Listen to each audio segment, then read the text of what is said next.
Un modo de entender realmente la filosofía budista es considerarla bajo el aspecto del desapego. El desapego es una de esas cosas simples que, al explorarlas, revelan una profundidad enorme y, en sus niveles más altos, una gran dificultad. A medida que uno se vuelve progresivamente más desapegado, va penetrando gradualmente en el corazón del budismo. Su importancia se enfatiza constantemente bajo distintos enfoques a lo largo de las escrituras budistas.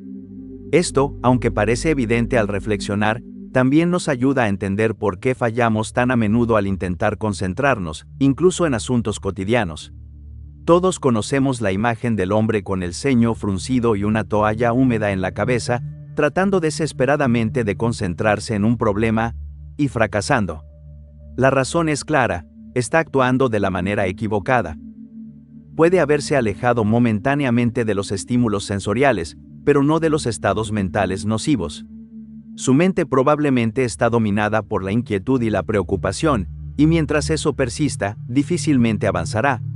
Incluso su cuerpo refleja esa tensión. Está rígido, contraído. Lo primero que debería hacer es relajarse, tanto física como mentalmente, y solo entonces podría progresar. Cuando pensamos en el dolor y el sufrimiento, normalmente pensamos en más o menos lo mismo. Cuando existe dolor, existe sufrimiento. Y solo podemos liberarnos del sufrimiento si eliminamos el dolor. Aunque estas dos experiencias están conectadas, el dolor y el sufrimiento son dos cosas fundamentalmente distintas según el budismo.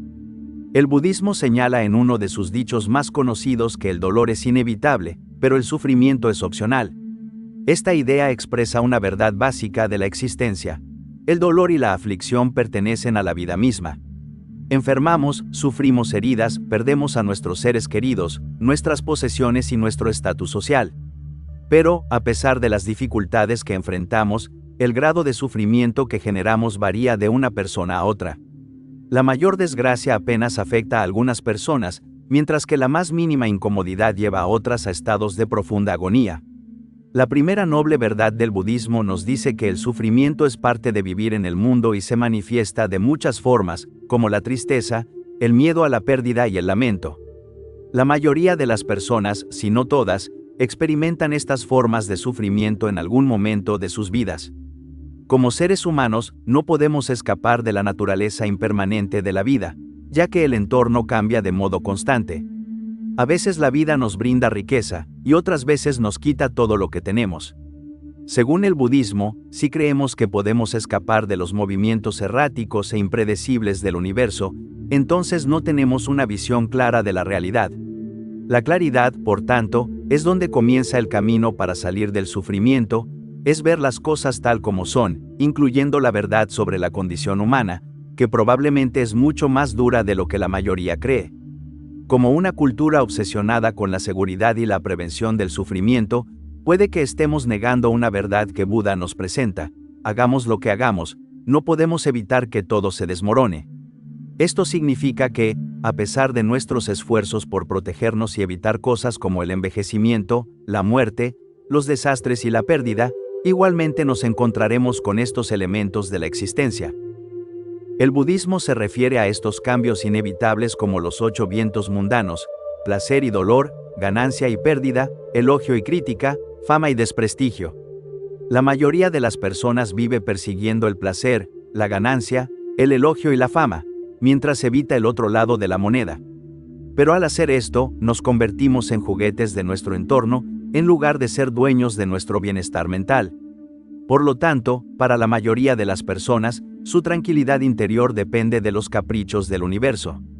Buda describe la condición humana de la siguiente manera: estar atrapados en la rueda del sufrimiento, viviendo en una constante búsqueda de lo que deseamos y en rechazo de lo que nos repugna. Este mecanismo conduce a la desesperación, ya que siempre tememos perder lo que tenemos o enfrentarnos a aquello que evitamos. Pero si observamos más de cerca la realidad de la vida, nunca encontraremos lo que buscamos si dejamos que nuestra felicidad dependa de circunstancias externas, ya que toda bendición viene con una maldición. En todo placer está la raíz del dolor, es decir, el hecho de que ese mismo placer desaparezca y la incapacidad de recuperarlo.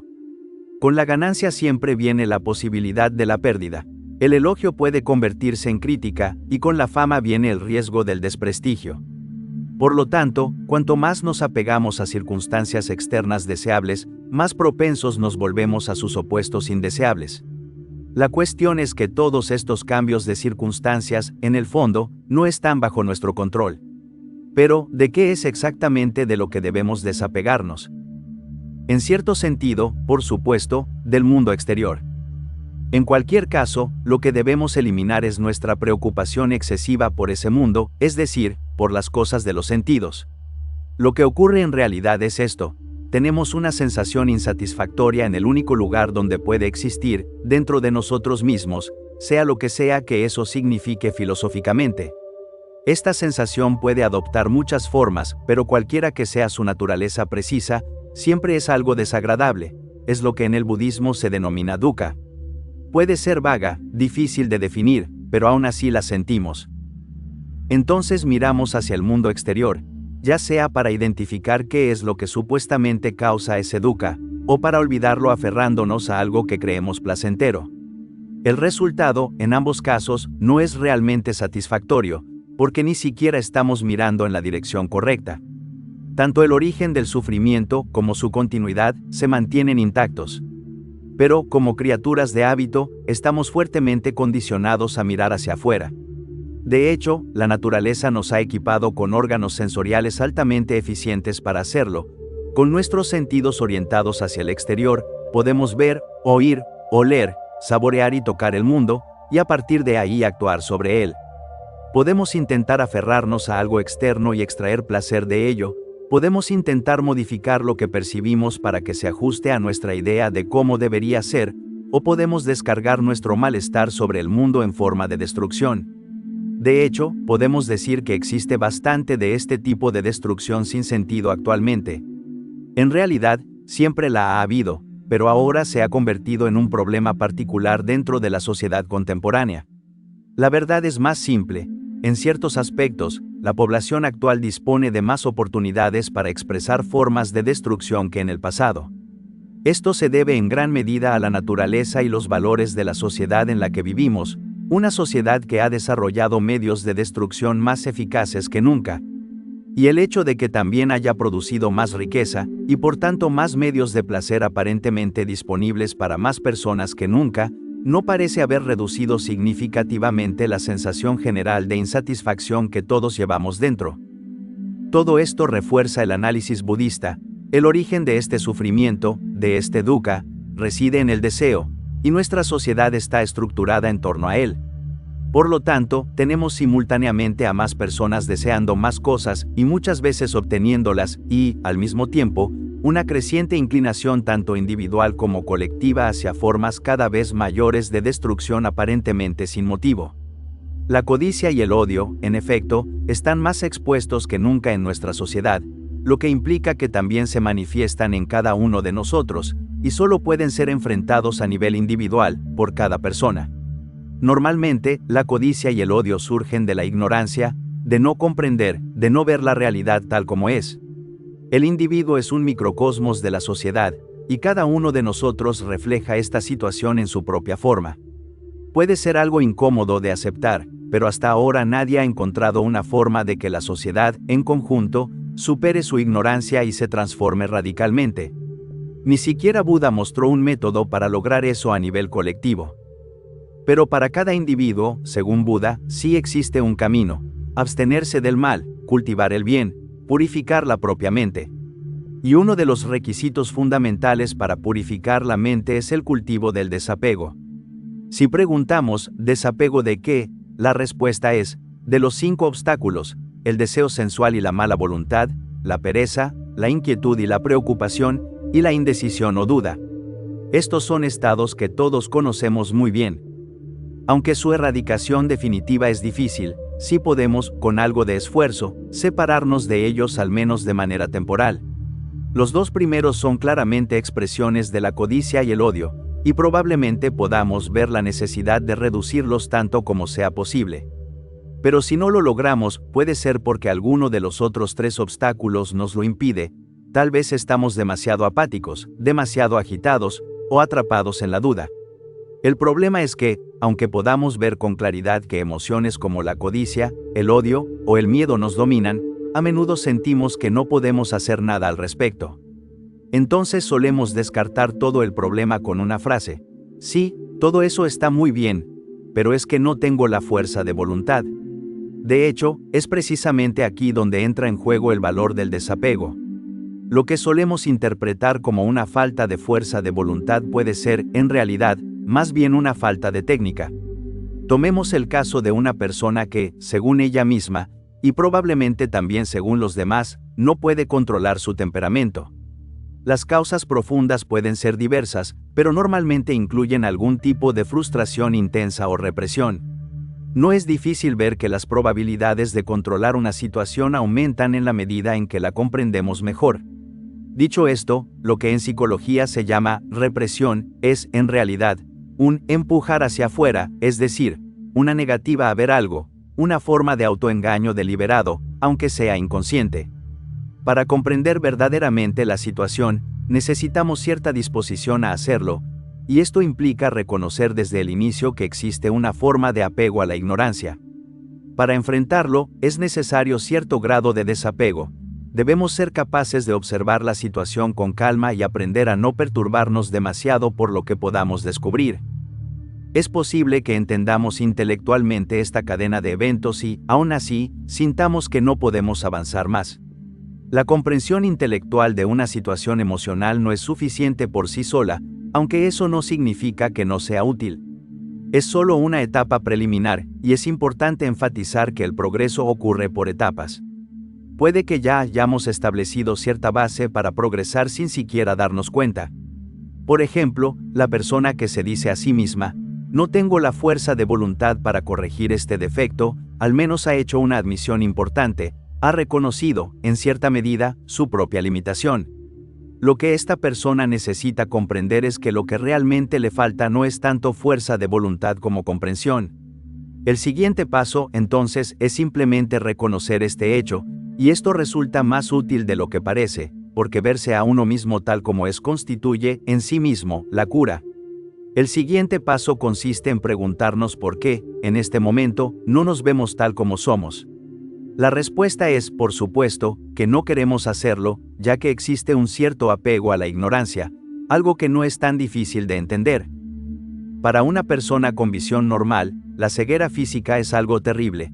Podemos imaginar fácilmente la sensación de impotencia e inseguridad que conlleva. Por eso no resulta agradable pensar que, aunque nuestros ojos físicos funcionen bien, podamos sufrir una especie de ceguera mental. Así que preferimos permanecer ciegos ante esa misma ceguera. Tal como argumenta Buda, este es un apego a la ignorancia en su forma más intensa, y no es de extrañar que resulte frustrante, porque mantener esa ilusión requiere un gran esfuerzo. Muchas de nuestras emociones poco saludables no son más que subproductos de esta tensión, generada por mantener deliberadamente los ojos mentales cerrados mientras fingimos que están abiertos. Aquí es donde prácticas como la atención plena se vuelven importantes. Pero, ¿qué es realmente la atención plena? Incluso entre quienes se consideran budistas, existe bastante confusión al respecto, y algunos llegan a decir que no es realmente necesaria. Sin embargo, en esencia, la atención plena es algo bastante simple, es observar con desapego. Un modo que funciona para casi todo el mundo es observar la respiración. En primer lugar, esto genera calma, lo que permite observar pensamientos y emociones con mayor facilidad y reduce el miedo a lo que pueda surgir, lo que es muy importante. Si se practica durante un tiempo, puede aparecer una experiencia particular, una especie de sensación de irrealidad, en la que uno se vuelve consciente de distintos estados emocionales, como la autocompasión o la ira, sin estar completamente identificado con ellos. En ese estado, muchas cosas previamente reprimidas pueden emerger a la superficie. Pero, al observarlas sin apego, uno no queda atrapado en ellas, sino que las ve como efectos de condicionamientos pasados, y de este modo pueden disolverse sin causar daño. Lo interesante es que, cuando esto sucede, todo parece continuar como siempre, con una ligera diferencia: el yo ya no está completamente involucrado en la situación. Si seguimos explorando esta cuestión, la práctica puede llevarnos a una comprensión más profunda de la impersonalidad de todas las cosas, es decir, de la ausencia fundamental de un yo fijo. El punto esencial es que, al volvernos más calmados y desapegados, hemos, por así decirlo, aceptado lo inaceptable. Como resultado de esta práctica, notaremos una disminución en nuestra tensión interna, una mayor calma, y muy probablemente, una comprensión más profunda de nuestra propia naturaleza y de cómo funcionan realmente las cosas. Ahora podemos ver la respuesta práctica al problema de nuestro amigo irascible del inicio. No puede controlar su temperamento mediante la fuerza de voluntad, pero sí puede disolverlo gradualmente a través de la atención plena con desapego. Y lo mismo se aplica, por supuesto, a todas nuestras fallas y debilidades. Sin embargo, existe una forma de apego contra la que debemos cuidarnos especialmente, porque dificulta mucho más el proceso: el orgullo. Todos lo tenemos, pero cuando es fuerte se convierte en un obstáculo particularmente peligroso para el progreso. El orgullo es, en esencia, un apego a una imagen falsa del yo. Puede manifestarse en pensamientos como: yo no puedo tener estas debilidades, o ya he superado cualquier tipo de debilidad. Quizás este tipo de actitud sea hoy menos común, pero, en cualquier caso, es evidente que para una persona con esta disposición, desarrollar un verdadero desapego, y por tanto, la atención plena, será especialmente difícil. No debemos avergonzarnos de admitir ante nosotros mismos, aunque no necesariamente ante los demás, que poseemos nuestra parte de debilidades humanas normales. Podrías decir: sí, supongo que eso es cierto, pero hay cosas dentro de mí que simplemente no puedo enfrentar. Sin embargo, esto es muy distinto a negar su existencia. En realidad, significa que la represión, es decir, el autoengaño, no ha sido completamente exitosa. Puede ser cierto que enfrentar plenamente ciertos contenidos del inconsciente resulte demasiado difícil.